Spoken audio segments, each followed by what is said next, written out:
यहाँ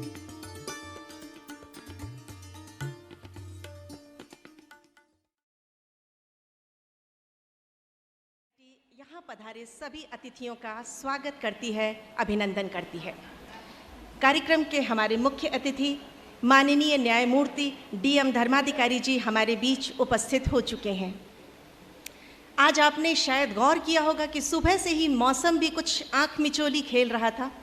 मैं सोच रही थी शायद ये सूर्य देवता भी हैं जो अपनी प्रसन्नता अपने ही अंदाज में बिखेर रहे हैं, क्योंकि आज वो ख़ास दिन है जिसके लिए हम सब यहाँ इकट्ठा हुए हैं।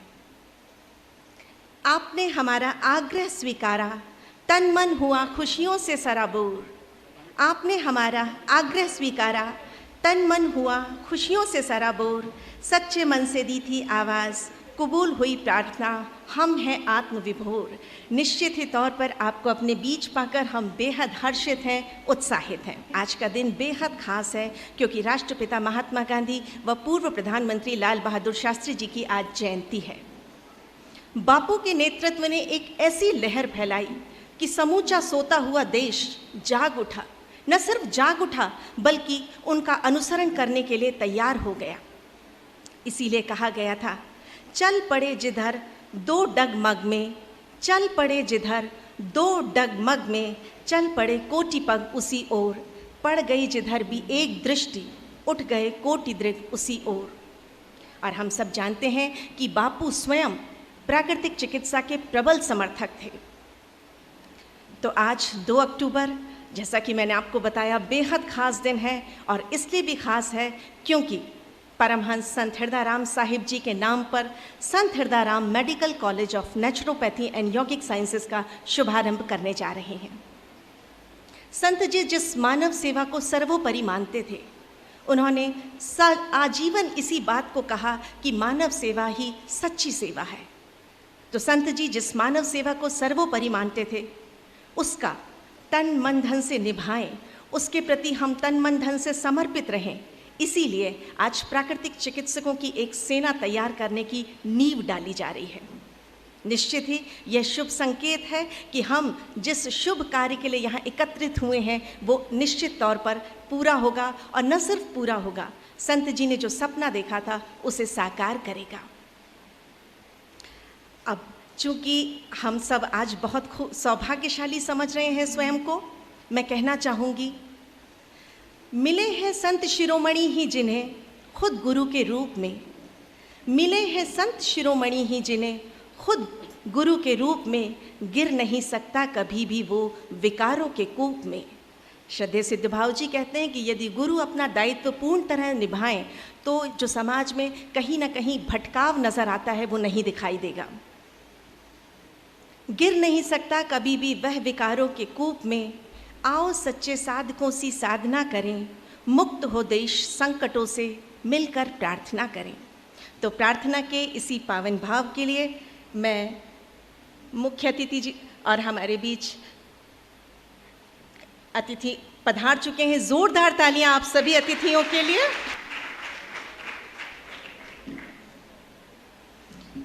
और जैसा कि हमारी भारतीय परंपरा रही आई है, मैं अपने सभी अतिथियों से सादर अनुरोध करूंगी कि कृपया माँ सरस्वती, माँ भारती, गांधी जी, परमहंस संत हृदयराम साहिब जी के सम्मुख दीप प्रज्वलित कर माल्यार्पण करें और उनका आशीर्वाद ग्रहण कर कार्यक्रम का विधिवत शुभारंभ करें। मैं धरा के गीत गाऊं और उसमें तुमको पाऊं, मैं धरा के गीत गाऊं और उसमें तुमको पाऊं, वंदना के पुष्प लेकर आरती की थाली सजाऊं। छल सके मुझको न कोई, ना ही मैं छलता रहूं, माँ मुझे आशीष दो, सूर्य सा जलता रहूं। घोर अंधेरे चीर में स्नेह सरिता दो, मैं प्यार में पलता रहूं, माँ मुझे आशीष दो, मैं सूर्य सा जलता रहूं। घोर अंधेरे चीर कर एक ज्योति ले चलता रहूं। ये तो थी ईश वंदना। मेरा अतिथियों से अनुरोध है, कृपया मंच पर अपना स्थान ग्रहण करें। से पहले भी कहा, मन बेहद प्रफुल्लित है, तो इस हर्ष और उल्लास को प्रदर्शित करने का माध्यम तार लाएं। मन में एक विचार आया, आसमां से चांद सितारे उतार लाएं, या कि इंद्रधनुष से उसके रंग सारे मांग लाएं। कैसे करें स्वागत अपने अतिथियों का, कैसे करें स्वागत अपने अतिथियों का कि मुस्कुराहट आपके होठों पर छा जाए। और पुष्पों से अच्छा और क्या साधन हो सकता है, क्योंकि प्रत्येक पुष्प ये सिर्फ पुष्प नहीं है, क्योंकि प्रत्येक पुष्प हमारी भावनाओं को व्यक्त करता है। आप सभी की उपस्थिति से हम बेहद गौरवान्वित महसूस कर रहे हैं। आप सभी का कोटि कोटि अभिनंदन।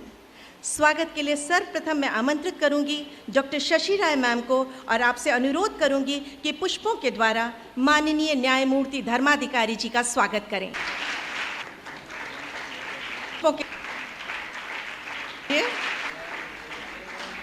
भी नहीं कहूँगी जिससे लगे कि मेरा महिमा मंडन किया जा रहा है, पर मैं जानती हूँ कि मैं जो भी कुछ कहूँगी यहाँ बैठा हर व्यक्ति उससे सहमत होगा कि वो बहुत ही स्वाभाविक रूप से मेरे मुंह से निकल रहा है। मैं कहीं पर भी मैडम का महिमा मंडन नहीं करने जा रही हूँ। मुझे याद आती हैं राम अवतार त्यागी जी की ये पंक्तियाँ, ना ही इतने आम समझो कि जितने आम लगते हैं, ना ही इतने खास कि मानो खास दिखते हैं। हमें हस्ताक्षर न करना आया चेकों पर माना, बड़ी कारीगरी से हम दिलों पर नाम लिखते हैं। मैडम माफ़ी चाहती हूँ, आपके मनाही के बाद मैंने ये दुस्साहस किया। मैं आमंत्रित करती हूँ डॉक्टर शशि राय मैडम को, एकेडमिक एंड प्लानिंग डायरेक्टर, शहीद हेमू कालानी एजुकेशनल सोसाइटी। श्रद्धेय सिद्धभाव जी, आज के कार्यक्रम के मुख्य अतिथि न्यायमूर्ति श्री धर्माधिकारी जी, कार्यक्रम की अध्यक्षता कर रहे श्री एम उपाध्याय जी, हमारे विशिष्ट अतिथि डॉक्टर भानु दुबे, यहाँ पधारे सभी आमंत्रित अतिथिगण, अभिभावकगण, शहीद हेमू कालानी एजुकेशनल सोसाइटी के सभी सम्मानित सदस्यगण, शिक्षक साथियों और छात्र छात्राओं, आज के इस अति विशिष्ट अवसर पर शहीद हेमू कालानी एजुकेशनल सोसाइटी की ओर से आप सबका हार्दिक स्वागत करते हुए मैं अपने आप को गौरवान्वित महसूस कर रही हूँ।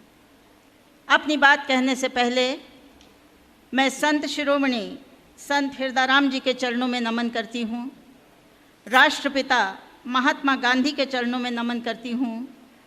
इन दोनों ही महापुरुषों ने हमें सिखाया जीवन कैसे जिया जाता है और अपने जीवन का उत्सर्ग दूसरों के लिए कैसे किया जाता है। ऐसी विभूतियाँ कभी कभी ही पैदा हुआ करती हैं। हम उनका जितना भी नमन करें, उनके प्रति जितना भी आदर व्यक्त करें, कम होगा।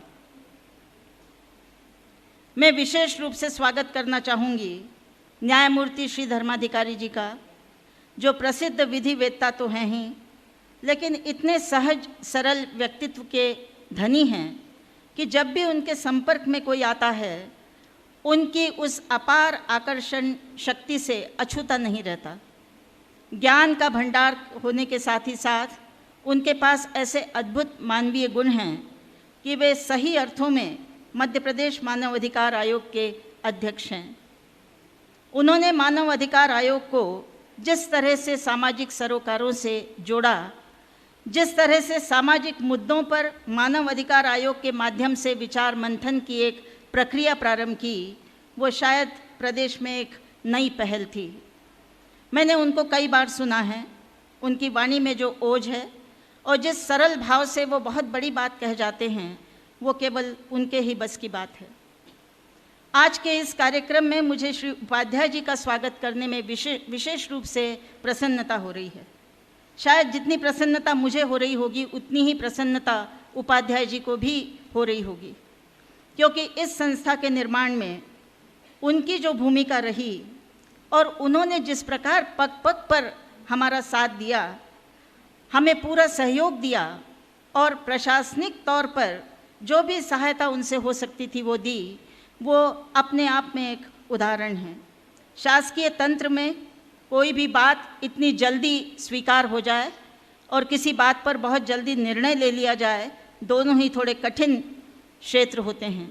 लेकिन उपाध्याय जी ने इस संस्था के संदर्भ में जो कुछ भी अपना योगदान दिया, उसे हम जीवन पर्यंत याद रखेंगे। डॉक्टर भानु दुबे हाल ही में डीन गांधी मेडिकल कॉलेज के रूप में उनका नामांकन हुआ है और उस पद पर उन्होंने कार्यभार ग्रहण किया है। मैंने उनको केवल एक बार फ़ोन किया कि आपको इस कार्यक्रम में ज़रूर आना है, और उन्होंने जिस सहजता से हमारा ये निमंत्रण स्वीकार किया वो हमारे विशिष्ट स्वागत के अधिकारी हैं। मैं उनका हार्दिक स्वागत करती हूँ। शहीद हेमू कालानी एजुकेशनल सोसाइटी 13 वर्ष पूर्व स्थापित एक शैक्षणिक सोसाइटी है। अपने 13 वर्षों के कार्यकाल में सोसाइटी ने रफ्ता दर रफ्ता अपनी मंजिलें हासिल की हैं। पहले 5 विद्यालय बनाए गए, फिर एक पारंपरिक महाविद्यालय बनाया गया, और आज की इस उद्घाटन के बाद इस कड़ी में एक चिकित्सा महाविद्यालय का नाम भी जुड़ने जा रहा है। इस सब का श्रेय संत जी की अद्भुत आध्यात्मिक शक्ति को जाता है। साथ ही हमारे प्रत्येक कार्य में हमें प्रेरणा देने वाले, हमारा मार्गदर्शन करने वाले और किसी भी बात को ना न कहने वाले श्रद्धेय सिद्ध भाऊ जी का भी बहुत बड़ा योगदान है। मुझे इस संस्था में काम करते हुए 3 वर्ष पूर्ण हो चुके हैं। इस बीच न मालूम कितने ही प्रस्ताव मैंने भाऊजी के पास भेजे होंगे, और मुझे एक भी बार ऐसा याद नहीं कि भाऊजी ने कहा हो कि इस काम को थोड़ा रोक लीजिए या अभी मत करिए या संसाधनों की कमी है। जब भी कोई प्रस्ताव उनके पास जाता है, उनसे इतना ज़्यादा हमें प्रोत्साहन मिलता है और वो इतने अच्छे तरीके से हमारा मार्गदर्शन करते हैं कि हमें इस परिसर में किसी भी काम को करने में कोई कठिनाई नहीं आती। इस संस्था के बारे में केवल 2-3 छोटी छोटी बातें कहना चाहूँगी। ये संस्था मध्य प्रदेश की प्रथम प्राकृतिक चिकित्सा में स्थापित चिकित्सा शिक्षा संस्था है। इस दृष्टि से इस संस्था का महत्व बहुत ज़्यादा है। इस संस्था में पहले साल 50 छात्रों को प्रवेश दिया जाएगा। ये छात्र 12वीं की परीक्षा जीव विज्ञान के स्ट्रीम से उत्तीर्ण किए हुए विद्यार्थी होंगे। प्रवेश की प्रक्रिया प्रारंभ हो चुकी है। काफ़ी विद्यार्थियों ने प्रवेश ले लिया है। कुछ सीटें खाली हैं जिन पर हम प्रवेश का कार्य हमारा अभी भी प्रगति में है। मैं यहाँ उपस्थित सभी उन छात्रों को जिन्होंने इस पाठ्यक्रम में प्रवेश लिया है, शहीद हेमू कालानी एजुकेशनल सोसाइटी की ओर से आश्वस्त कराना चाहूँगी कि आप ये मान के चलिए कि आप जिस परिसर में आए हैं वो एक अत्यंत पवित्र परिसर है। निजी शैक्षणिक संस्था होने के बावजूद यहाँ पर निजी संस्था जैसे किसी भी प्रकार के कार्य करने की कोई गुंजाइश नहीं है। हम लोग पूर्ण रूप से नीतिगत मापदंडों को ध्यान में रखते हुए काम करते हैं। पारदर्शी प्रशासन यहाँ पर है और आपको सर्वोत्कृष्ट व्यवस्थाएं हम मुहैया करा सकें, इसके अलावा हमारा कोई ध्येय नहीं है। इसलिए आपने जिस संस्था में और जिस परिसर में प्रवेश लिया है उसके प्रति पूरी तरह से आश्वस्त रहें, आशान्वित रहें और अपने पाठ्यक्रम में पूरा मन लगाकर अध्ययन करें। आपके ऊपर बहुत बड़ी जिम्मेदारी है। ये पहला बैच होगा इस चिकित्सा महाविद्यालय से निकलने वाला, और जो पहला बैच होता है उसके ऊपर एक परंपरा डालने की जिम्मेदारी भी हुआ करती है। मुझे उम्मीद है आप यहाँ पर अच्छी परंपराएं डालेंगे, अध्ययन अध्यापन में रुचि लेंगे और जो सुविधाएं आपको दी जाएंगी उसका भरपूर लाभ आप लेंगे। मैं सभी आमंत्रित अतिथियों का शहीद हेमू कालानी एजुकेशनल सोसाइटी की ओर से हार्दिक स्वागत करती हूँ। आप सब लोगों के आगमन से हमारा उत्साह बढ़ा है और मध्य प्रदेश में ये जो हमने एक नवाचारी कदम उठाया है उसको करने में हमारा मनोबल और ज़्यादा समर्थ हुआ है। पुनः एक बार आप सबका हार्दिक स्वागत। अपनी बात पूरी करने से पहले एक छोटी सी बात कहना चाहती हूँ। हमारे बीच शासकीय गीतांजलि कन्या महाविद्यालय की प्राचार्य डॉक्टर नयनतारा पाठक उपस्थित हैं। हमारे आमंत्रण पर आज वो विशेष रूप से यहाँ पर आई हैं। संस्था द्वारा चलाए जा रहे आरोग्य केंद्र से उनका भी कुछ वास्ता रहा है और उन्होंने स्वप्रेरणा से हमें ये कहा है कि मैं अपने कुछ अनुभव यहाँ उपस्थित लोगों के साथ बांटना चाहती हूँ। मैं सस्नेह आमंत्रित करती हूँ डॉक्टर नयनतारा पाठक को अपनी बात संक्षेप में कहने के लिए। धन्यवाद। संत हृदयराम जी के चरणों में वंदन करते हुए एवं मेरे अपने शहर के निवासी आदरणीय श्री धर्माधिकारी जी को प्रणाम नमस्कार करते हुए, बैतूल के निवासी हैं वे, मैं अपना हमेशा अधिकार जताती रही हूँ उन पर और अभी भी जताना चाहती हूँ। एवं परम श्रद्धेय श्री सिद्ध भाऊ जी, मंच पर आसीन श्री उपाध्याय जी एवं भानु दुबे जी, डॉक्टर शशि राय मैडम, मंजू टेमरे जी एवं अन्य सभी इस सभागार में उपस्थित अतिथि, विद्यार्थी एवं अन्य सभी संबंधित।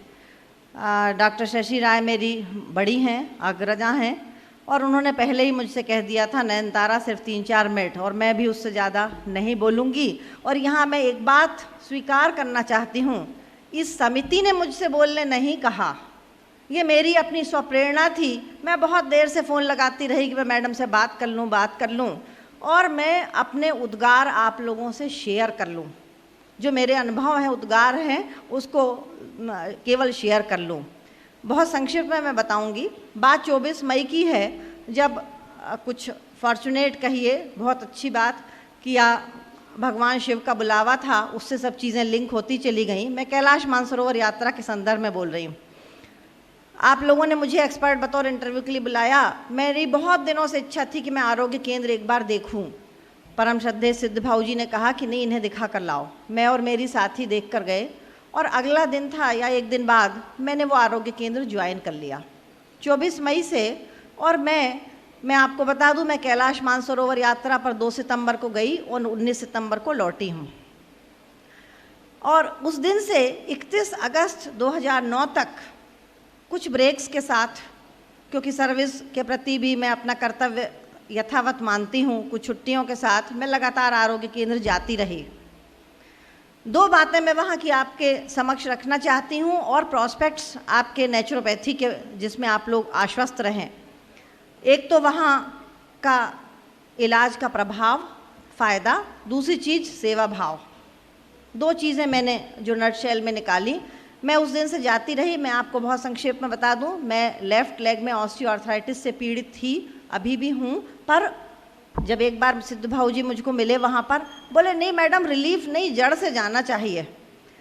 खैर, मैं उसका प्रमाण केवल आपको ये बता रही हूँ कि लेफ़्ट लेग में, घुटने में ऑस्टियोआर्थराइटिस से पीड़ित होने के बाद 2 तारीख को मैं यहाँ से गई, 19 सितंबर को लौटी और आज स्वस्थ शरीर से आपके समक्ष खड़ी हूँ। यह मेरा यह कहना है, इसमें 2-3 चीज़ें बहुत जिम्मेदार है जो सब आप ही लोगों से जुड़ी हुई हैं, आपकी संस्था में ही हैं। एक तो होम्योपैथ वाले आपके डॉक्टर कुरैशी जी, दूसरी चीज़ मेरी एक परिचित जिसकी डाइट काउंसलिंग, और उसके बाद तीसरी चीज़ जो मैं लगातार 31 अगस्त तक जाती रही, वो है आरोग्य केंद्र। मैं बिल्कुल स्वीकार करना चाहती हूँ इस मंच से सबके समक्ष कि मैं यदि आरोग्य केंद्र नहीं जाती होती, यदि ऐसा कोइंसिडेंस, ऐसा सौभाग्य नहीं होता कि मैं ज्वाइन करूं, तो शायद मैं कैलाश मानसरोवर की यात्रा नहीं कर पाती।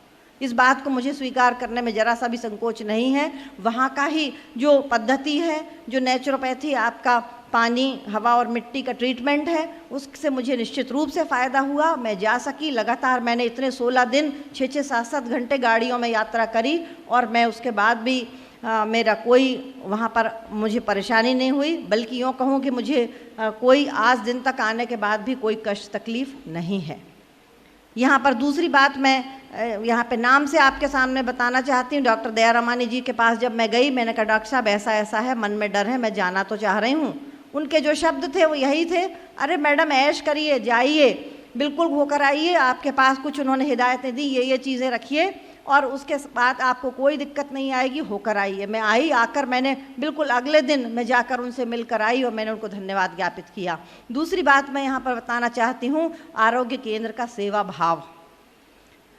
यहाँ पर मैं आपके समक्ष, शायद उनमें से कुछ लोग बैठे भी होंगी यहाँ पे महिलाएं, मैं वहाँ पर जिनको मालूम था, नहीं मालूम था कोई बात नहीं थी। मैंने कभी नहीं बताया कि मैं कौन हूँ, क्या हूँ। मैं एक सामान्य पेशेंट की तरह वहाँ जाती रही और अपना VIP ट्रीटमेंट जो 125 रुपये की रसीद कटती वो करके कराती रही।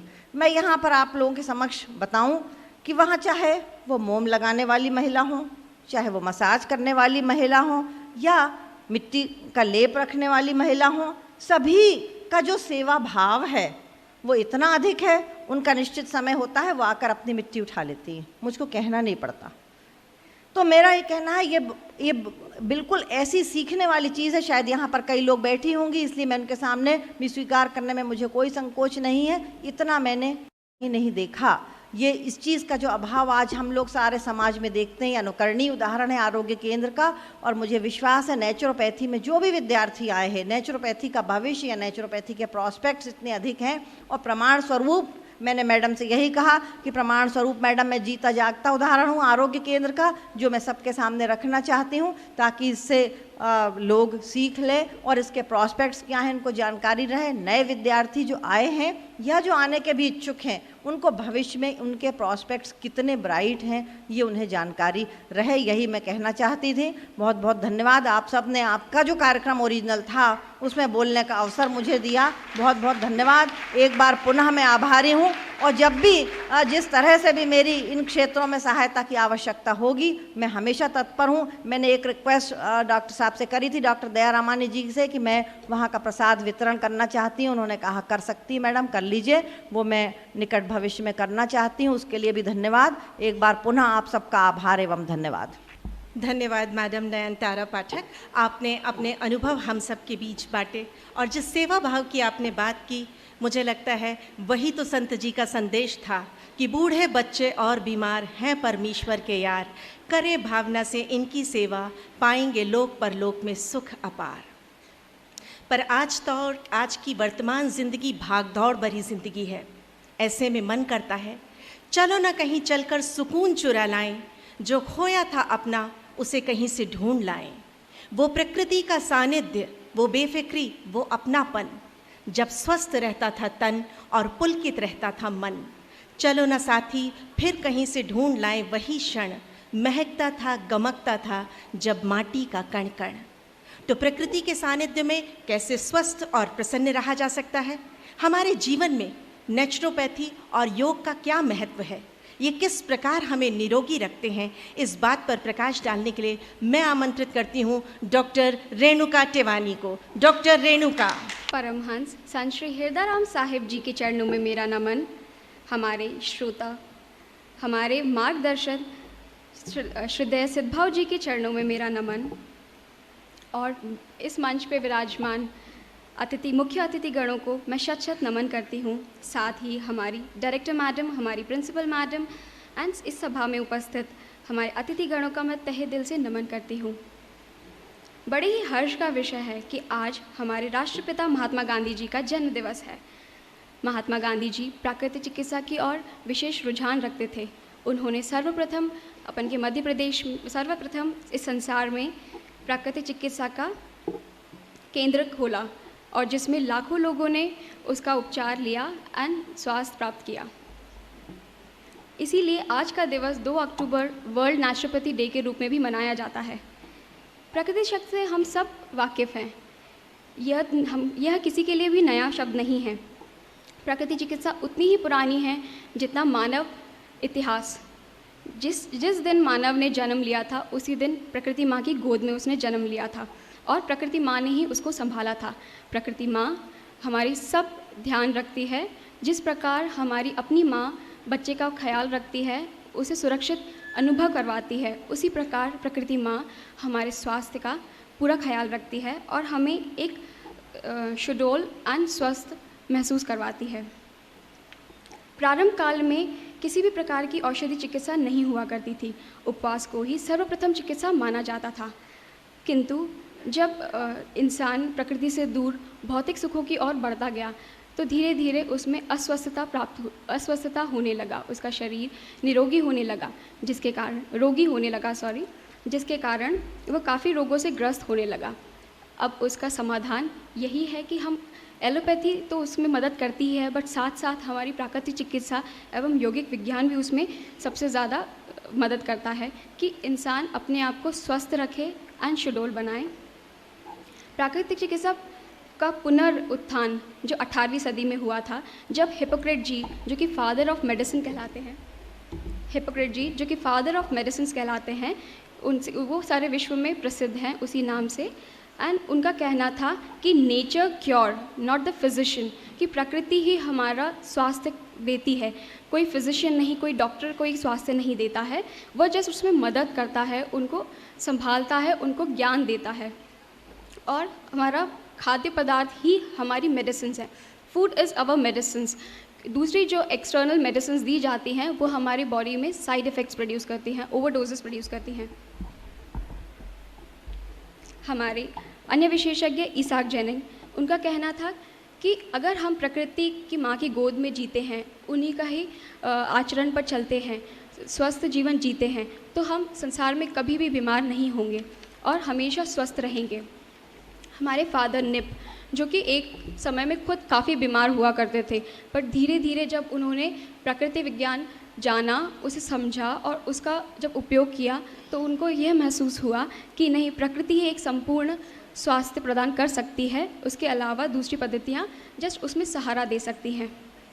हमारे एडोल्फ जस्ट, जो कि उनकी एक प्रसिद्ध पुस्तक लिखी गई थी रिटर्न टू नेचर, और इन्होंने साधारण मिट्टी द्वारा ही काफ़ी बीमारियों का उपचार किया था।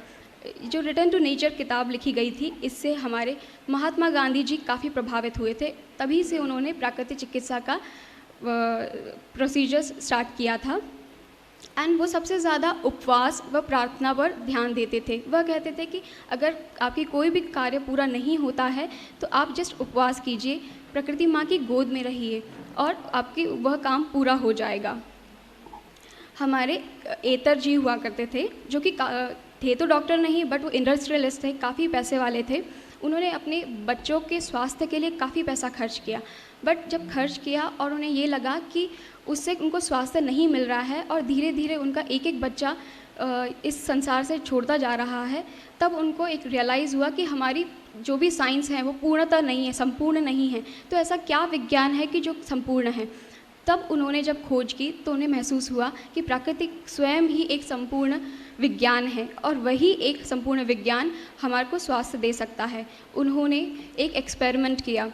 पहला साल उन्होंने पूरा साल मांसाहार खाया और अपने हाथ में एक छोटा सा कट किया। जब कट किया और वह घाव भर ही नहीं रहा था, उन्होंने जैसे तैसे करके उस घाव को भर दिया। दूसरे साल उन्होंने पूरा साल भर खाना, पका हुआ भोजन खाया और जब उसमें उन्होंने फिर से हाथ में साइड में एक कट लगाया तो उस घाव को भरने में थोड़ी जल्दी टाइम लगा। जिस अवस्था जैसे पहले घाव नहीं भर रहा था, यह घाव थोड़ा जल्दी भर गया। पर जब उन्होंने तीसरा साल पूरा साल भर अपकवार किया, कच्चा भोजन खाया, तब जाके उन्होंने तीसरी बार कट किया, अपने हाथ में एक चीरा लगाया और वह घाव विदिन दिनों के अंदर, कुछ दिनों के अंदर भर गया। तब उनको ये लगा कि सर्व जो साइंस है वो है रॉ ईटिंग। अगर इंसान जो प्रकृति के दिए हुए फल, सलाद, सब्जियां हैं, अगर वही खाए तो संसार में कभी बीमारी कोई किसी को होगी ही नहीं। तो उनका जो रॉ ईटिंग पे सबसे ज़्यादा रुझान था। ऐसे काफ़ी हमारे विशेषज्ञ रहे जो कि अपने अपने मत दिया करते थे। अभी तक आप सब प्राकृतिक चिकित्सा के बारे में जानकारी दे रहे थे और हमारे विशेषज्ञों के बारे में जाना। हमारे कुछ महान प्राकृतिक चिकित्सक जानी मानी एलोपैथी पद्धति के सरताज होकर भी प्राकृतिक चिकित्सा पद्धति के जनक हुए हैं, जिन्होंने प्राकृतिक चिकित्सा पद्धति को आधारभूत सिद्धांतों का आधार प्रकृति और उसके नियमों को ही बनाया है। पहले के ऋषि मुनियों का ज्ञान एक साइंटिफिक रूप में प्रोड्यूस होके आज नेचुरोपैथी एक वर्ल्ड वाइड थेरेपी के रूप में यूज़ की जाती है। और अभी तक हमारा प्रदेश जो कि इस चीज़ से वंचित था, आज श्री सद्भाव जी के मार्गदर्शन में, श्री संत जी के आशीर्वाद से एवं हमारे छाबड़ा जी के मार्गदर्शन में यह एक पद्धति एक चिकित्सा के रूप में आई है, जो कि इसका 20 वर्ष पहले इसका बीज बोआ गया था आरोग्य केंद्र के रूप में, और जो कि आज एक फलीभूत पेड़ हो गया है, स्वस्थ पेड़ है। और आज उनकी ब्रांच, उनकी शाखाएं काफ़ी तरह फैलती जा रही हैं और उन्हीं का ही फल स्वरूप हमारा ये महाविद्यालय भी खुला है, जो कि 12वां महाविद्यालय है पूरे संसार में। और हम हमारे संत जी का सपना कोशिश कर रहे हैं पूरा करने के लिए। संत जी का सपना था कि यह चिकित्सा सिर्फ भोपाल में ही नहीं बल्कि भारत के गांव-गांव तक पहुँचे। अतः यह चिकित्सक जो संत जी का सपना पूरा करेंगे, साथ ही उन्हीं का एक सुजल भारत का स्वास्थ्य प्रदान करेंगे। अब मैं आपका ज़्यादा समय न लेते हुए मैं यहीं पे आपका शुक्रिया अदा करती हूँ। धन्यवाद। धन्यवाद रेणुका। आप कुछ इस प्रकार कहना चाहती थी, स्वस्थ रहने का है आला नुस्खा, सुबह उठो आलस्य ना करो, देर ना करो, संशय ना करो और प्रकृति की शरण में आओ।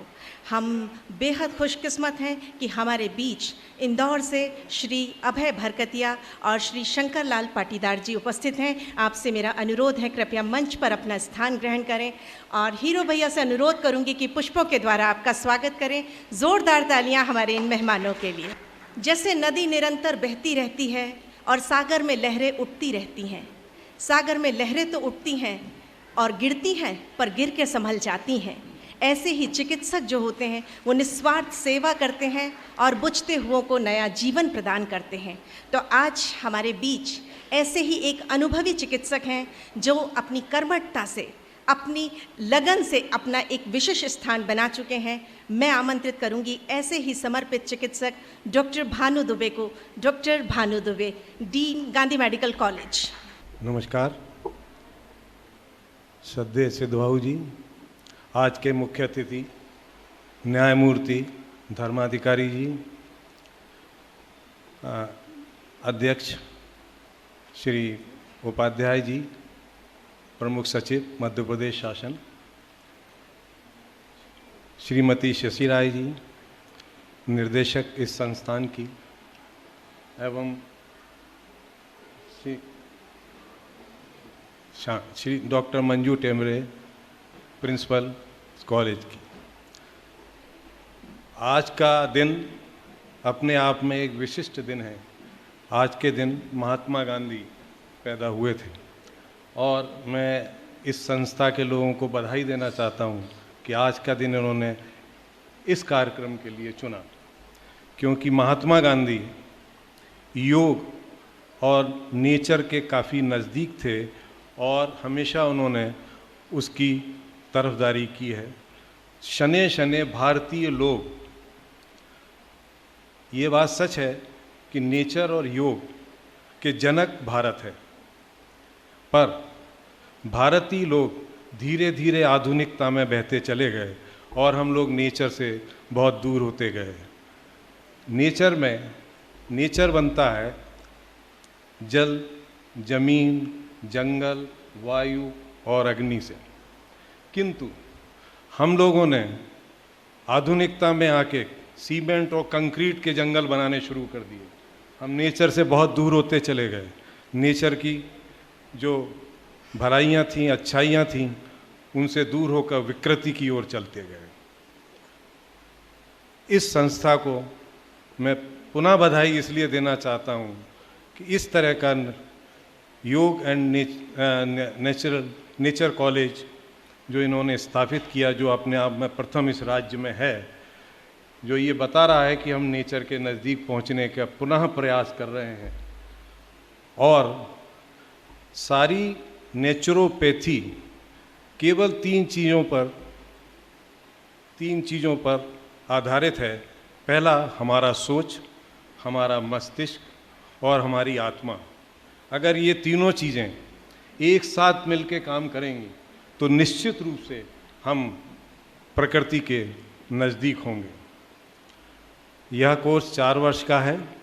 निश्चित रूप से यहाँ के छात्र पास होकर समाज की सेवा करेंगे, नेचर के नज़दीक जाएंगे और इस संस्था के और इस कोर्स के लिए मैं शुभकामनाएं देता हूँ।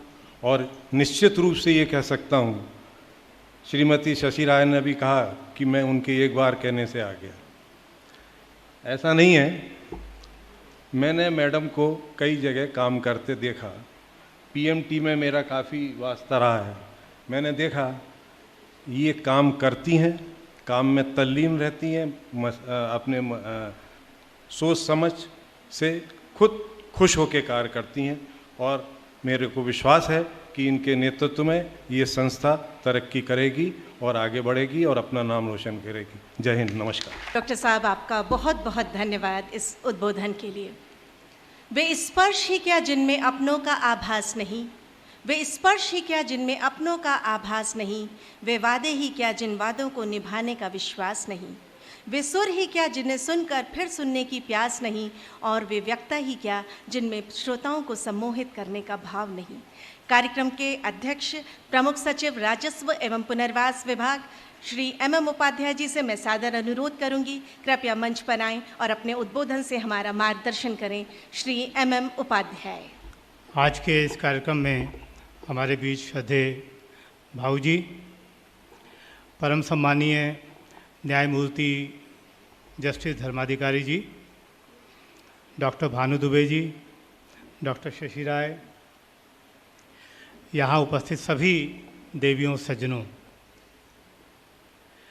मुझे व्यक्तिगत रूप में बहुत खुशी है आज आपके बीच अपने आप को पाकर, क्योंकि आज से करीब 1.5-2 साल पहले जब तिवानी जी, अशोक तिवानी जी और उनके साथियों ने ये बात बढ़ाई थी कि यहाँ पर आपकी इच्छा है कि प्राकृतिक और यौगिक चिकित्सा महाविद्यालय प्रारंभ किया जाए, उस समय मैं विभाग में प्रमुख सचिव चिकित्सा शिक्षा था और पिछले 2-3 साल से आप निश्चित रूप में इस बाबत प्रयासरत थे आरोग्य धाम के माध्यम से, और दूसरी जो आपकी टीम है कि प्रदेश में जो प्राकृतिक चिकित्सा प्रणाली है, इससे जुड़े जो कायदे कानून हैं, इससे जुड़े जो चिकित्सक हैं, उनको पुनः स्थापित किया जाए।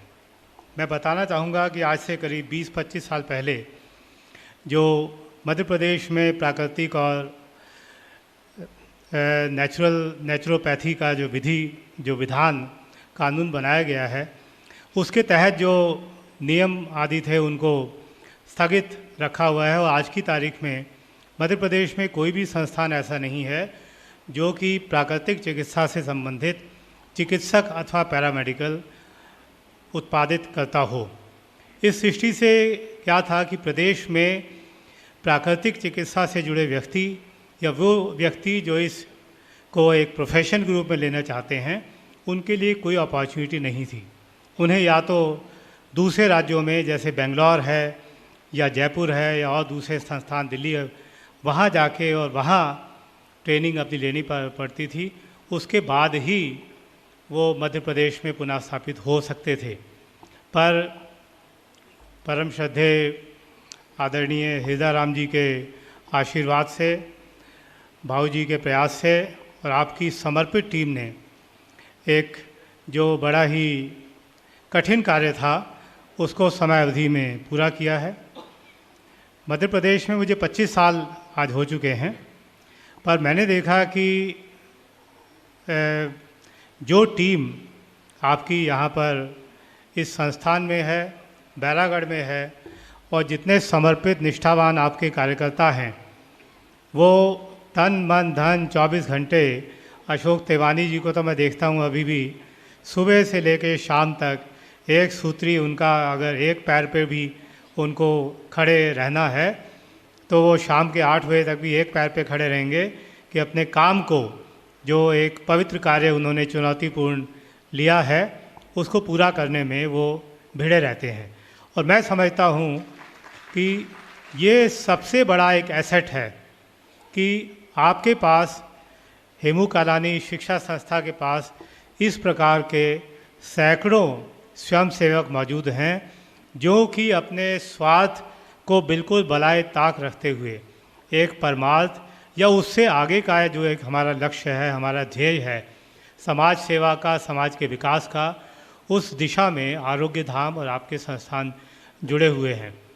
मुझे आरोग्य धाम में आने का 2-4 बार 2-3 साल में अवसर मिला है और मैंने देखा है कि यहाँ जो सुविधाएं हैं वो निश्चित रूप से मैंने जो देश में सीमित अनुभव है उसके उस स्तर की सुविधाएं यहाँ पर उपलब्ध हैं।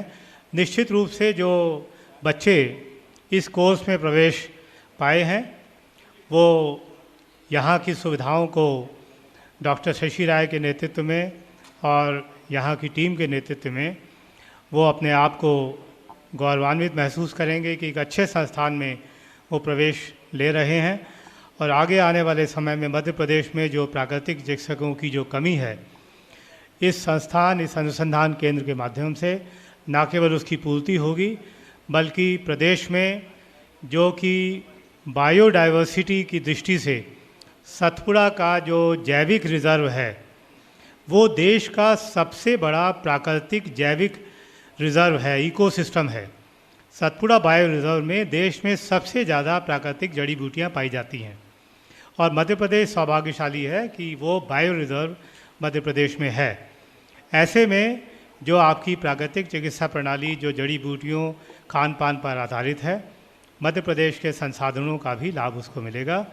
मैं आज इस महाविद्यालय के प्रारंभ होने के अवसर पर इससे प्रत्यक्ष में और अप्रत्यक्ष रूप में जुड़े हुए जो भी सब महानुभाव हैं, जो भी संत हैं, उनको नमन करता हूँ कि आप सबके सतत प्रयासों से और एकजुट होकर जो आपने फोकस रूप में लक्ष्य को रखे आपने किया है, वो आज हमें परिलक्षित होता दिख रहा है। ये संस्थान नित्य नई चुनौतियाँ स्वीकार करे, नई बुलंदियों को छुए, ऐसी ही मेरी कामना है। आप सभी को बहुत बहुत बधाई। धन्यवाद श्री उपाध्याय जी, आपके इस प्रेरक उद्बोधन के लिए हम हृदय से आपका धन्यवाद देते हैं। सुनकर कर दे अनसुना ऐसी इनकी आवाज़ नहीं, किसी महफिल में छुप जाएं ऐसे इनके अंदाज नहीं, सुनकर भूल जाए कोई ऐसे इनके अल्फाज नहीं, सूरज से दमकते हैं ये किसी परिचय के मोहताज नहीं। मैं सादर आमंत्रित करना चाहूँगी माननीय न्यायमूर्ति श्री DM धर्माधिकारी जी को, कृपया अपने उद्बोधन से हमें अनुग्रहित करें। माननीय न्यायमूर्ति धर्माधिकारी जी। शहीद हेमू कालानी एजुकेशनल सोसाइटी के प्रेरणा स्रोत श्रद्धेय सिद्धभाव जी, प्राचार्य डॉक्टर शशि राय, डॉक्टर मंजू टेम्भरे, मंचासीन अतिथिगणों में विशिष्ट अतिथि श्री उपाध्याय जी, डॉक्टर भानु दुबे जी, इंदौर से हमारे पधारे अतिथिगण, नयनतारा पाठक, सभी आमंत्रित अतिथिगण, शिक्षकगण, छात्र छात्राएं, और विशेष रूप से उल्लेख करना चाहूँगा इस नए पाठ्यक्रम में जिन्होंने आज प्रवेश लिया है 50 वो विद्यार्थी, इन सब को सर्वप्रथम मैं बहुत बधाई देना चाहता हूँ और अपनी ओर से शुभकामनाएं देता हूँ। संत हिरदाराम जी की प्रेरणा से अभी नयनतार हमारी छोटी बहन है हमारे नगर की, उन्होंने जो कहा कि संस्थाएं उपकरणों से, संसाधनों से नहीं चलती, व्यक्तियों से चलती, और ऐसे निष्ठावान सेवाभावी व्यक्ति होना है अति आवश्यक है, उसके बगैर संस्थाएं पनप नहीं सकती। सिद्धभाव को मैं बहुत बहुत धन्यवाद जनता की ओर से देना चाहता हूँ कि उन्होंने ऐसा एक विचार उनके मन में जागृत हुआ और उन्होंने उसको आज कार्य रूप में परिणित किया। आपको सिद्धभाव जी मालूम है कि हम लोगों ने मानव अधिकार आयोग में कार्यक्रम किया था स्वास्थ्य सुविधाओं के अधिकार। हम तो इनको अधिकार मानते हैं क्योंकि हम ये कहते हैं कि जब आपने सारी सुविधाएं, संसाधन अपने पास रखें, कल्याणकारी राज्य है, शासन का कर्तव्य है कि लोगों को स्वास्थ्य सुविधाएं उपलब्ध कराए, ग्रामीण क्षेत्रों तक के। लेकिन उपाध्याय जी यहाँ शासन की ओर से उपस्थित हैं, उनको मालूम है कितनी दिक्कतें इस क्षेत्र में शासन को झेलनी पड़ रही हैं। चिकित्सकों का अभाव है, वहाँ तक पहुँच नहीं पाते हैं, दवाइयाँ बहुत महंगी है, उपकरण बहुत महंगे हैं, छोटी जगहों पर उनका संचालन नहीं हो पाता है। लेकिन मुझे आश्चर्य होता है कि इस देश में बीमार हो जाने के बाद उसके उपचार करने की व्यवस्थाएं हैं, लेकिन आदमी बीमार न हो, स्वस्थ रहें, इसके लिए व्यवस्थाएं नहीं कर रहे हैं। होना ये चाहिए कि आदमी बीमार न पड़े, इसकी व्यवस्था पहले की जाए, और इसकी व्यवस्था के लिए कोई बहुत बड़ी बात नहीं है। भगवान ने हमारे सामने सब जल, वायु, अग्नि, भूमि सब दिया है, उसका संरक्षण करना है, पर्यावरण को संभालना है और प्रकृति के साथ रहना है। अभी जो यहाँ की प्राचार्य बता रही थी, अभी अध्यापिका, कि आखिर है क्या, आपको स्वास्थ्य कोई दवाओं से थोड़ी मिलता है। स्वास्थ्य तो आपको आपका पोषण आहार से मिलता है। और नयनतारा जी ने भी अपने अनुभव आप लोगों से बांटे कि कैसे कैसे असाध्य रोग इन लोगों के साथ में इनकी सेवाओं से ठीक हो जाते हैं। आपका एक लाइफस्टाइल भर बदल जाए, आपका खान पान बदल जाए, आप अच्छी खुली हवा में, स्वच्छ हवा में घूमें, व्यायाम करें। इसके तरफ शासन का ध्यान क्यों नहीं जा रहा है। और अभी सिद्धबाबू जी यहाँ जो मास्टर प्लान वगैरह बन रहा है, तो हमने राइट टू शेल्टर भी एक कार्यक्रम लिया था कि आवास का अधिकार। आवास तो चाहिए, लेकिन पर्यावरण के साथ, पर्यावरण का संरक्षण करते हुए हमको आवास चाहिए। आपके प्लानिंग में सुविधा से आवागमन हो, बहुत सारे मकान लोगों के बने, बाहर से आने वालों के लिए रहने के स्थान बने, फ्लाईओवर्स हो जाए, मॉल्स हो जाएं, मल्टीप्लेक्सेस हो जाएं, सब कुछ हो जाए, लेकिन घूमने फिरने की कोई जगह नहीं, खेल कूद की कोई जगह नहीं, शिक्षण क्षेत्रों के लिए जगह नहीं, तो फिर स्वस्थ कैसे रहें। मुख्य बात मैं इन लोगों से कहता हूँ कि अगर आपको आवास की सुविधा देनी है तो उसके साथ में आदमी को स्वस्थ रहने की सुविधाएं भी दें। और अभी तो मैं आपसे कह रहा हूँ कि आप लोग सब यहाँ उपस्थित जितने लोग हैं जो सेवा कार्यों में लगे हैं, शासन के ऊपर दबाव डालें।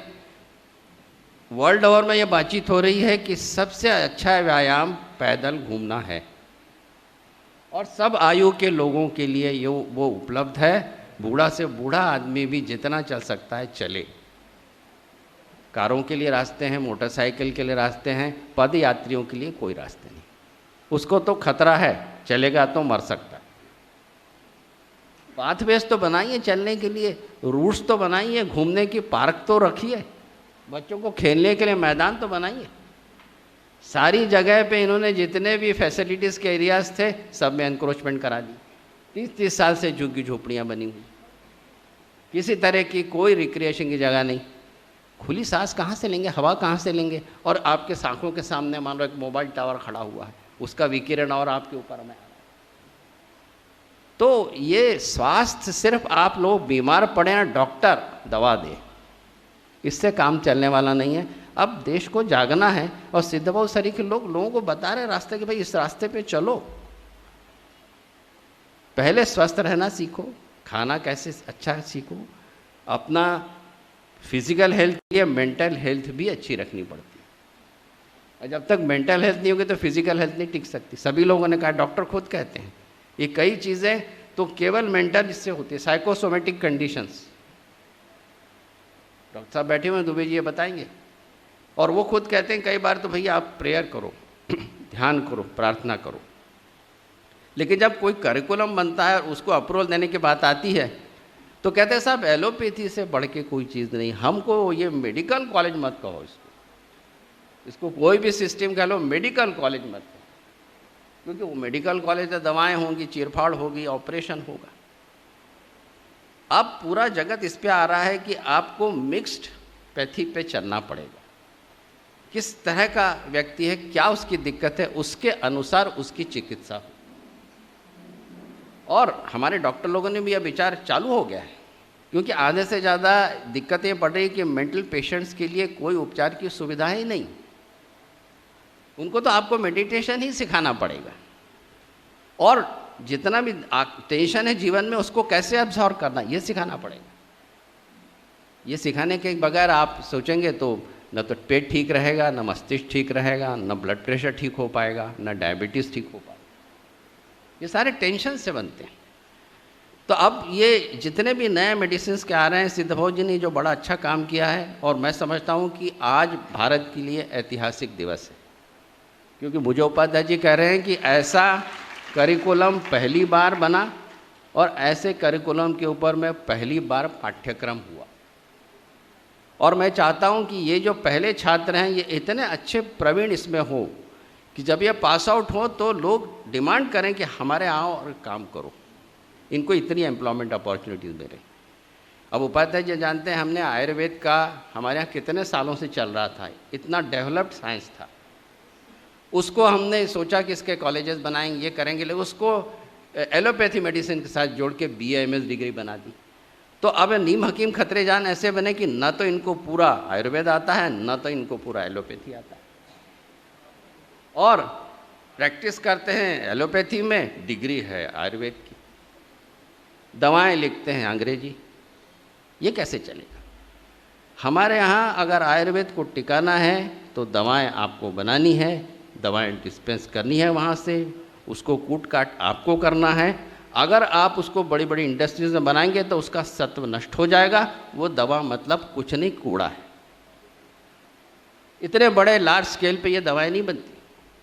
टनों में आप त्रिफला बना रहे हैं, टनों में आप हिंगवाष्टक बना रहे हैं, ऐसा नहीं होता। डिस्पेंसिंग नहीं है, वैद्यों की संख्या इतनी कम होगी। नहीं तो हमारे यहाँ, हमारे घरों में वैद्य की होती थी, एक छोटी सी मात्रा देने पे किसी भी तरह का बुखार फौरन पसीना आके उतर जाता था। लेकिन उस तरह की दवाएं नहीं।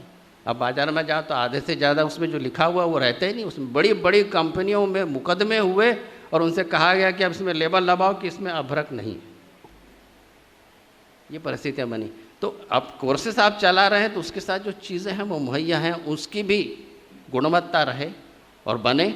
और जो करिकुलम बनाया है उसमें तोड़ मरोड़ नहीं कि ये काम फिर कल आगे जाके स्टेथोस्कोप लेके डॉक्टर बन के घूम रहे हैं। हम यौगिक हैं, योगा का काम करते हैं, नेचुरोपैथ हैं, नेचुरोपैथी में ही प्रैक्टिस करेंगे, हम कोई अन्य प्रैक्टिस नहीं करेंगे। तब इसकी साख बनेगी।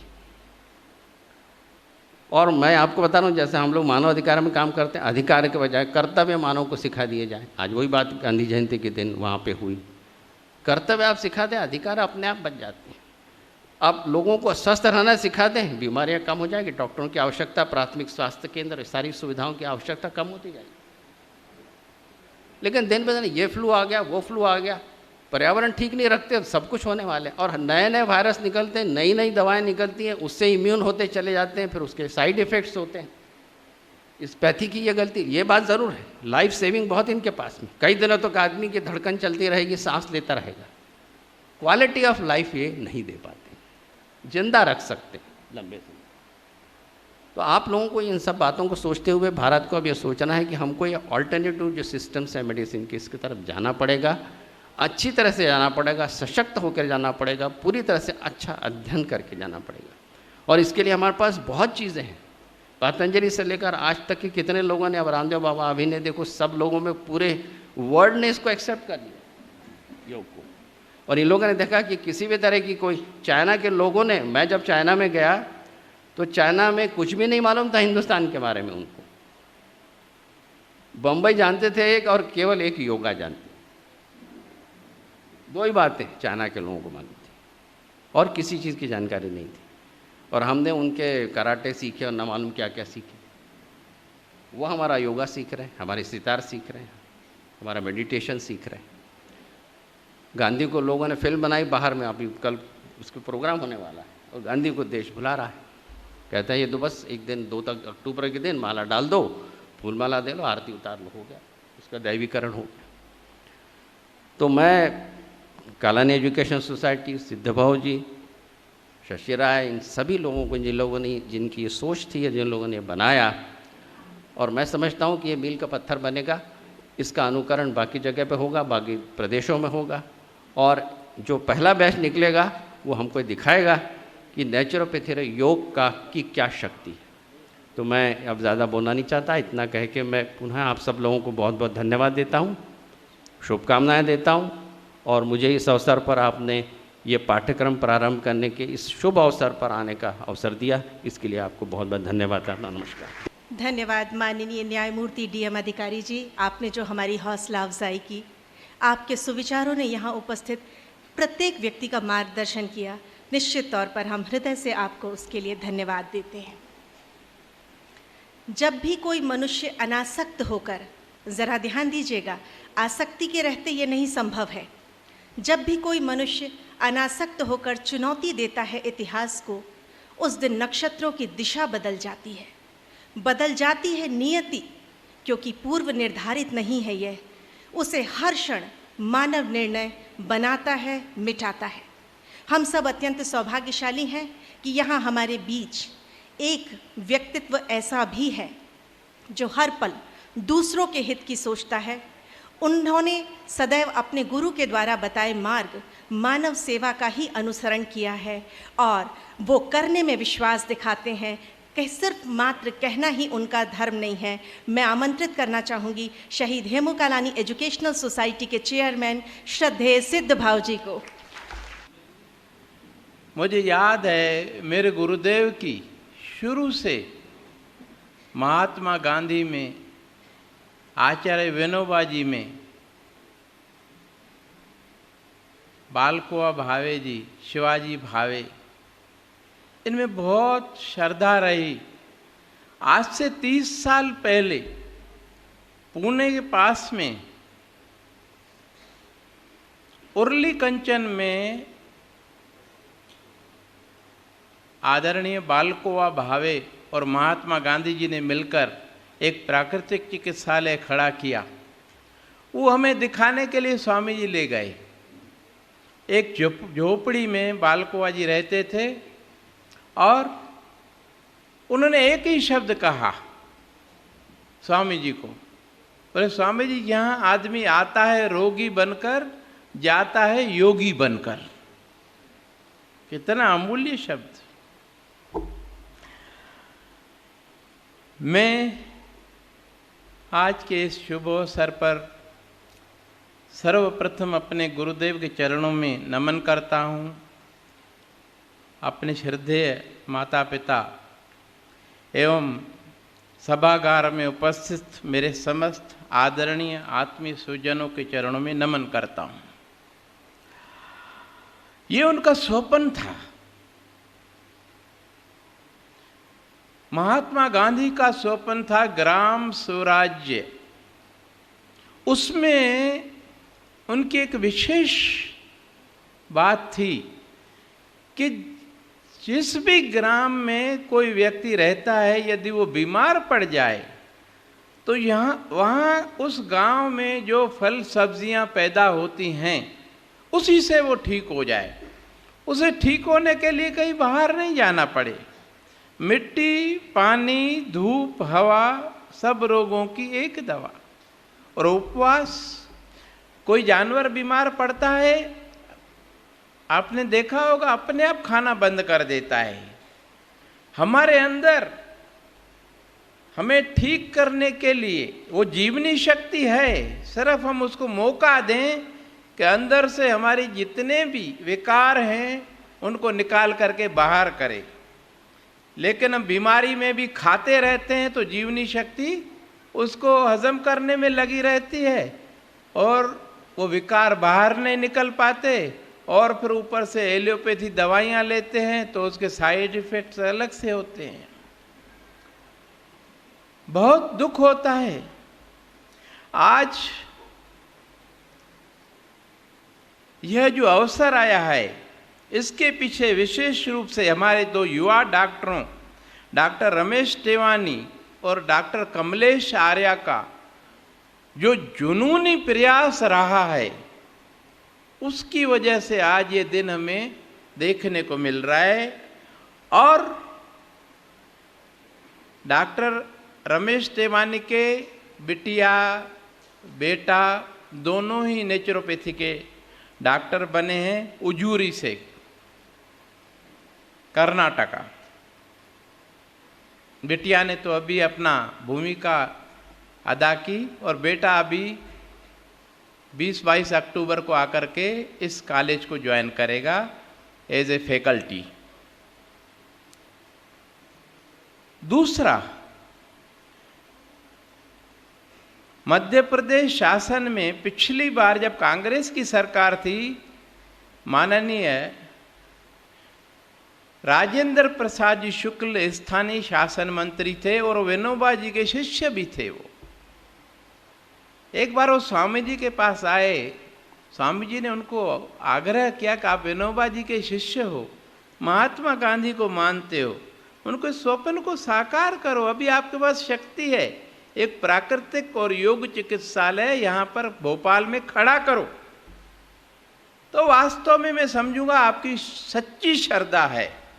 उन्होंने स्वामी जी के साथ वचन किया, जमीन भी अलग से रिजर्व की, लेकिन फिर प्रदेश के 2 टुकड़े हो गए, फिर भी उन्होंने रायपुर में जाकर के वो प्राकृतिक चिकित्सा एवं योग चिकित्सालय खड़ा किया है और आज भी वो चल रहा है। वचन दिया है ना, रघुकुल रीत सदा चली आई, प्राण जाए पर वचन न जाए। यही काम हमारे भूतपूर्व राज्यपाल महामहिम डॉक्टर बलराम जाखड़ जी ने किया। उस श्रद्धेय संत जी में जब वो पुष्कर रहते थे ज़्यादा समय, और वो सीकर के थे, जयपुर में सदैव रहते थे, मुख्यमंत्री भी बने और कई पद संभाले। तो श्रद्धेय संत जी में उनकी श्रद्धा थी।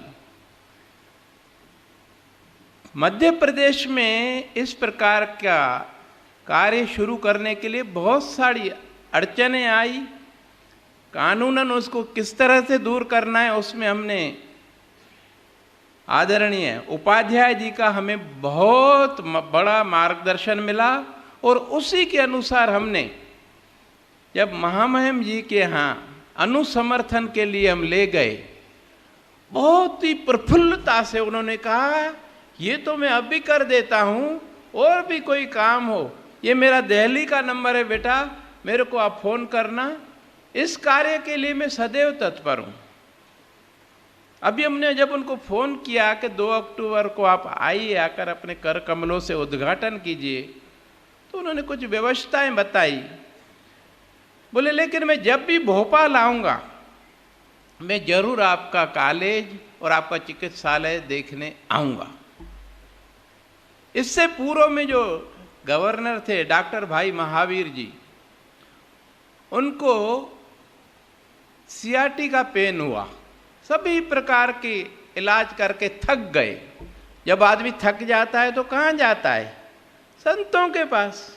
स्वामी जी के पास आए, स्वामी जी आप आशीर्वाद करिए, अब दवा काम नहीं कर रही है, दुआ काम करेगी।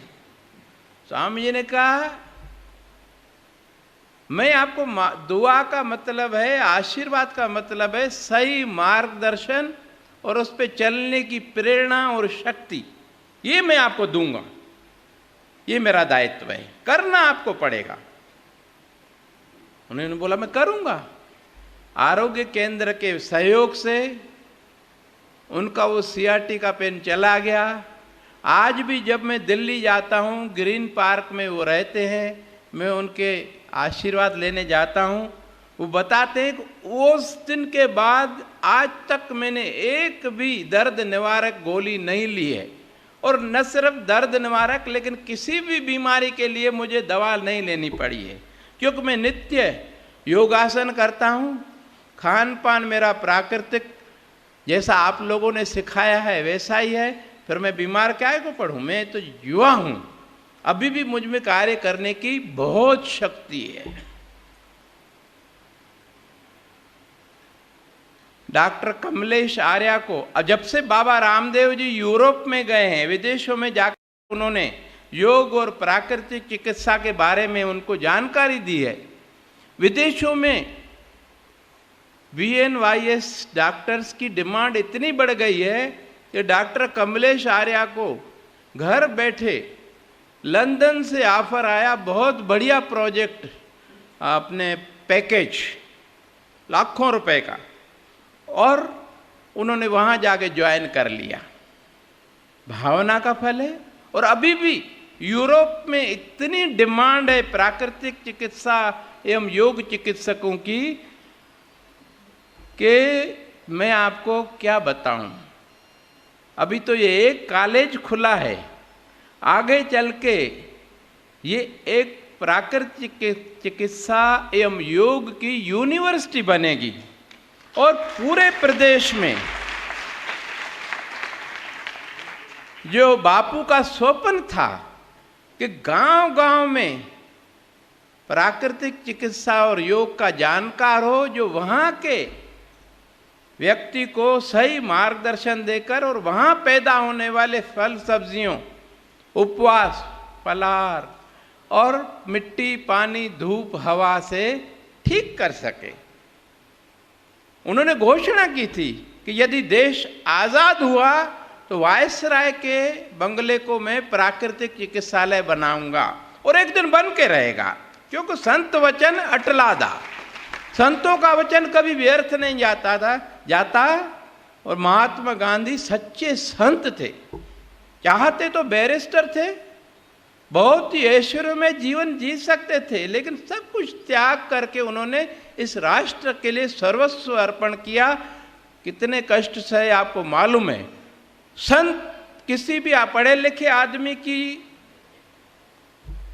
आकलन करने के लिए हम उसकी डिग्री देखते हैं, लेकिन एक संत की कितनी बड़ी अवस्था है उसको देखने के लिए उसका त्याग देखते हैं।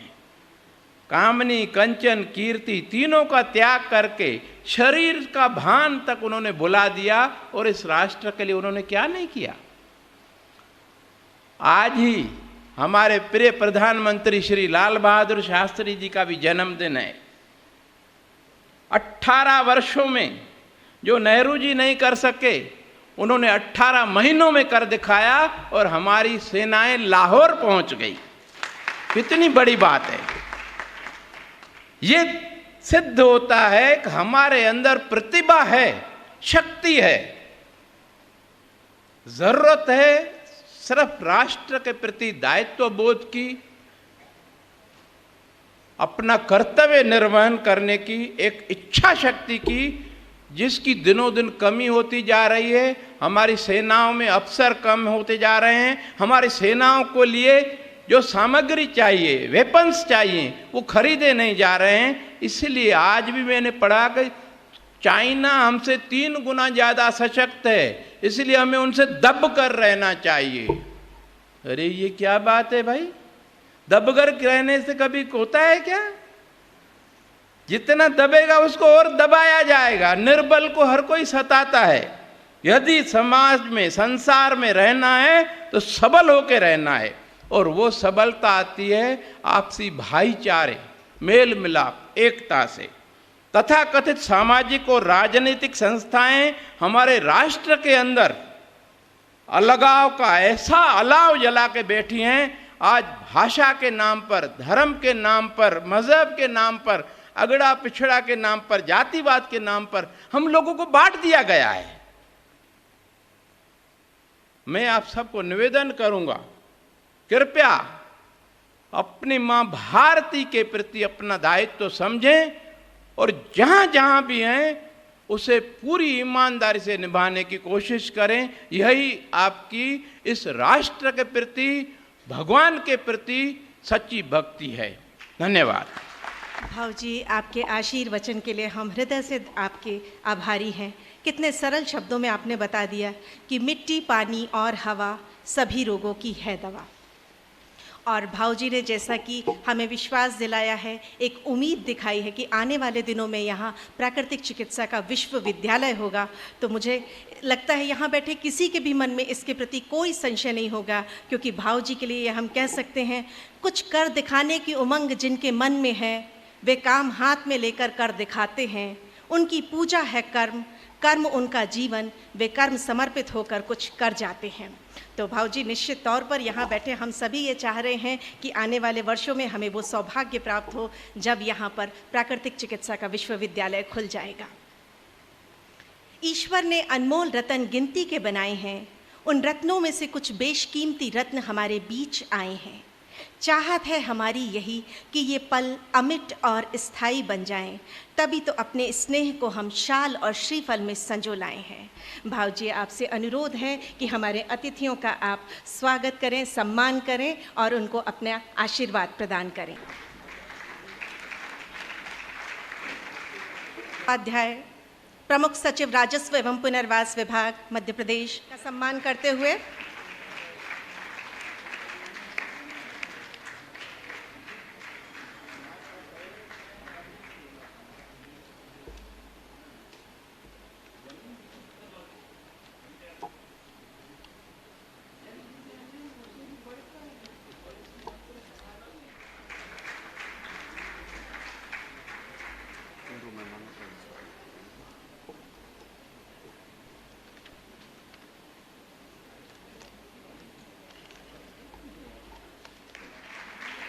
ये इतना ख़ास मौका है, उस पर तालियां थोड़ा सा कम बज करें।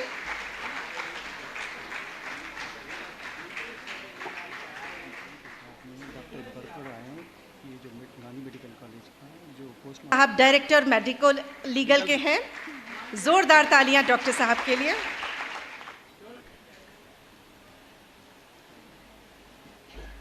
भाऊजी ने शास्त्री जी के बारे में कहा, जब शास्त्री जी का निधन हुआ तो ये कहा गया, शमा बहुत सी जलती है पर परवाना एक नहीं, दुनिया में लाल अनेक हैं पर लाल बहादुर सा एक नहीं।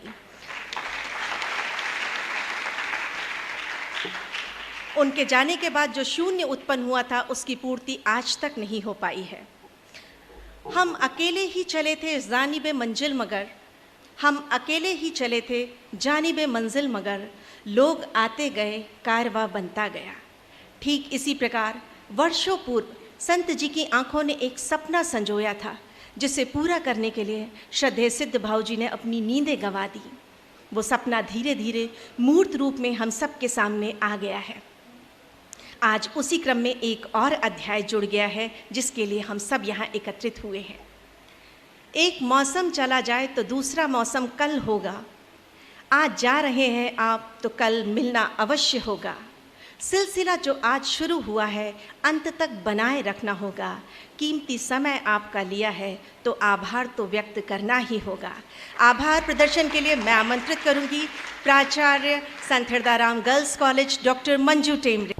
परम पूजनी संत शिरोमणि हृदयराम जी साहिब के पावन चरणों में मेरा शत शत वंदन। ब्रह्मलीन संत शिरोमणि हृदयराम जी साहिब ने जो विशाल वटवृक्ष का बीज बोया था, आज उसी वटवृक्ष पर एक नए पुष्प ने संत Hirdaram medical college of naturopathy एवं यौगिक साइंसेस के रूप में जन्म लिया। आज के इस पुनीत अवसर पर आप सभी माननीय अतिथिगण यहाँ पधारे, जिससे हम कृतार्थ हुए। आज के कार्यक्रम के मुख्य अतिथि जस्टिस धर्माधिकारी जी, जिन्हें प्रखर बुद्धि, न्यायप्रियता एवं संवेदनशीलता शायद विरासत में मिली है। आप एक सामाजिक कार्यकर्ता के रूप में बहुत ही स्नेहिल, बहुत ही सादगीपूर्ण व्यक्तित्व के मालिक हैं, धनी हैं। आप हमेशा हमारे आतिथ्य को बेहद स्नेह से स्वीकार करते हैं और हमें हमेशा अपना अमूल्य मार्गदर्शन एवं योगदान प्रदान करते हैं। सर, आपने हमेशा संत जी के द्वारा किए गए कार्यों को आगे बढ़ाने में बहुत ही शिद्दत के साथ मदद की है। हम भविष्य में भी आशा करते हैं कि इसी प्रकार हमें आपका स्नेह एवं मार्गदर्शन हमेशा मिलता रहेगा। आज के कार्यक्रम के मुख्य विशिष्ट अतिथि, आज के कार्यक्रम के अध्यक्ष श्री एम उपाध्याय जी, जिन्होंने बेहद सकारात्मक रवैये के साथ, बेहद सहृदयता के साथ हमारे महाविद्यालय के सभी प्रशासनिक कार्यों को जिस प्रकार संपादित किया, जिस अवरोध के बिना कार्यों को मूर्त रूप दिया, हम उनके प्रति हृदय से आभारी हैं। आपकी यह कार्य दृष्टि इस बात की द्योतक है कि आप समाज में उच्च स्तर के शैक्षणिक संस्थान एवं सामाजिक उत्थान के लिए कितने संवेदनशील हैं।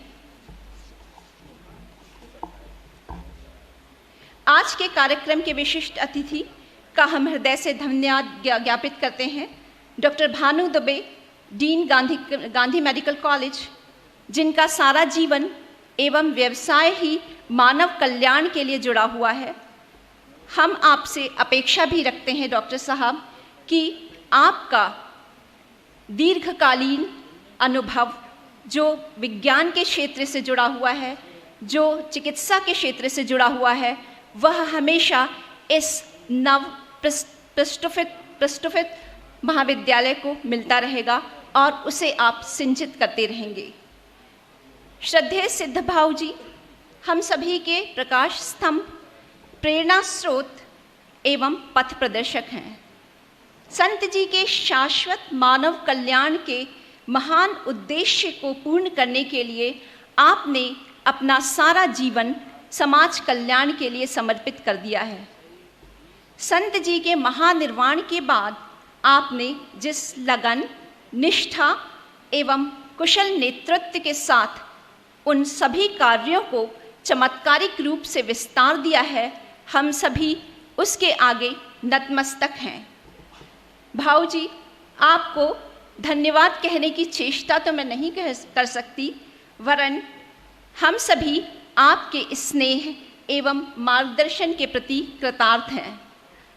आदरणीय मैडम डॉक्टर शशि राय, जिनकी बहुमुखी प्रतिभा, व्यावसायिक योग्यता, कार्यकुशलता एवं शिक्षा के क्षेत्र में नवाचार के सभी कायल हैं, आपके कार्यों की अबाध गति के बिना संत जी का यह स्वप्न कभी भी हकीकत नहीं बन सकता था। हम आदरणीय मैडम के हृदय से आभारी हैं और हमेशा आशा करते हैं कि उनका मार्गदर्शन और उनका स्नेह इसी तरह सदा हमें मिलता रहेगा। हम अपनी कृतज्ञता ज्ञापित करते हैं doctor Ravindra Jain, vice chancellor Barkatullah university के सहयोग के लिए, जिन्होंने विश्वविद्यालय संबंधित सारे कार्यों में हमें संपूर्ण सहयोग दिया और एक संदेश भी दिया कि बरकतुल्लाह यूनिवर्सिटी उच्च स्तरीय, उच्च मापदंडों के अनुसार एवं गुणवत्तापूर्ण शैक्षणिक संस्थानों को स्थापित करने में कितनी प्रतिबद्ध है और कितनी कटिबद्ध है। मैं हमारे सभी माननीय अतिथियों को हृदय से आभार ज्ञापित करती हूँ, जिन्होंने इस कार्यक्रम में पधार कर इस कार्यक्रम की गरिमा बढ़ाई एवं हमें प्रोत्साहित किया। मैं आभार ज्ञापित करती हूँ जीव सेवा संस्थान के परोक्ष एवं अपरोक्ष सहयोग के लिए, जो निरंतर हमारे कार्यों को गति प्रदान करता रहता है। मैं हृदय से आभारी हूँ शहीद हेमू कालानी एजुकेशनल सोसाइटी के समस्त पदाधिकारियों एवं सदस्यों के प्रति, जिनकी कर्मठता, समर्पण, उमंग और जोश सदैव संत जी के उद्देश्यों को मूर्त रूप देती रहती हैं। हम हृदय से धन्यवाद ज्ञापित करते हैं आरोग्य केंद्र के उन सभी मित्रों को, विशेष रूप से डॉक्टर रमेश तेवानी, डॉक्टर अखिलेश आर्या, जिन्होंने इस महाविद्यालय के स्थापना के प्रथम दिवस से ही ईमानदारी से कड़ी मेहनत की और लगातार परिश्रम करके इस महाविद्यालय को यह स्वरूप दिया। सदैव की भांति हम हृदय से आभारी हैं मीडिया पर्सन्स, साउंड सिस्टम और फोटोग्राफर सहयोगियों के, जो संत जी के इस पुनीत कार्यों की सुरभि समाज में फैलाते रहते हैं। मैं धन्यवाद देती हूँ NHLPS, MGPS एवं संत हृदयराम कन्या महाविद्यालय परिवार के सभी सदस्यों को, जो सदैव संगठित होकर कार्य करते हैं, जिसका प्रमाण हर सफल कार्यक्रम होता है। मैं प्रशंसा करती हूँ उन समस्त विद्यार्थियों की, जिन्होंने इस नवस्थापित संत हृदयराम मेडिकल कॉलेज में प्रवेश लिया और हम पर विश्वास जताया कि इस नए महाविद्यालय के उत्थान में शायद वह पूरी तरह से साक्षी रहेंगे और सहभागिता करेंगे। मैं श्रीमती अर्चना गुप्ता को भी बधाई देती हूँ, जिन्होंने कार्यक्रम का सफल संचालन किया।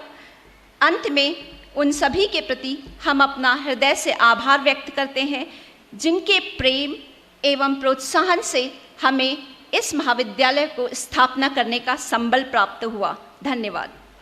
तो कहते हैं जिंदा रहे तो फिर मिलेंगे, हम कहते हैं फिर मिलेंगे तो जिंदा रहेंगे। आप सभी ने अपना समय दिया, धन्यवाद। वंदे मातरम।